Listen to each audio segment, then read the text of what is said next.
Bonjour et bienvenue dans cette nouvelle vidéo pour Biv. Aujourd'hui, on est sur l'aire de Limours-Janvry, sur l'autoroute A10 au sud de Paris, pour vous présenter le réseau de Total EV Charge. Et oui, le géant pétrolier français Total déploie aussi son réseau de recharge avec une ambition très forte. Il veut déployer plus de 1000 bornes dans toute l'Europe. L'avantage qu'il a sur ses concurrents, c'est qu'il dispose déjà d'un réseau de stations-service partout en France et en Europe, où il pourra installer des bornes de recharge. D'ailleurs, plus d'une trentaine de stations sont déjà ouvertes que vous pourrez trouver sur le site de Total EV Charge ou sur ChargeMap. Les liens sont dans la description. Alors, comment le réseau de Total s'en sort par rapport à ses concurrents? Est-ce que vous devriez venir recharger votre véhicule électrique ici? On vous dit tout. Alors, les stations de recharge de Total sont bien indiquées avec de la signalisation et les grandes stations disposent d'une marquise au toit et de signalétique sur le sol. Les bornes sont situées dans des stations-service, donc avec un lieu à proximité pour prendre un petit café le temps de la recharge. Ça nous donne 4 points pour l'emplacement. Quand vous arrivez sur une station de recharge, rien de pire que de voir qu'une seule borne déjà occupée par un véhicule en recharge.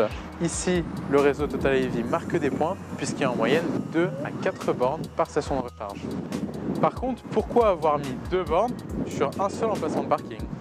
Les bornes de Total ont une puissance comprise entre 50 et 175 kW comme celle-ci, qui vous permettra de récupérer 100 km d'autonomie en environ 7 minutes à la puissance maximale de cette borne. Pour la puissance de recharge, le réseau marque 3 points. Alors c'est bien beau de charger très vite, mais il ne faut pas que ça coûte un bras. Ici, les prix varient entre 40 centimes et 65 centimes par minute selon la puissance de recharge. Donc ça veut dire que vous payez au temps passé connecté à la borne et non pas à la quantité d'énergie qui est délivrée. Ça rend les calculs un peu compliqués puisque selon votre voiture ou votre niveau de charge, ce sera plus intéressant d'utiliser une borne ou une autre. Donc pour le coût de la recharge, le réseau marque 2 points. Pour utiliser les bornes du réseau de recharge de Total, vous avez 2 options. La première est d'utiliser le badge d'un opérateur de mobilité, comme par exemple le Kiwi Pass ou le ChargeMap Pass.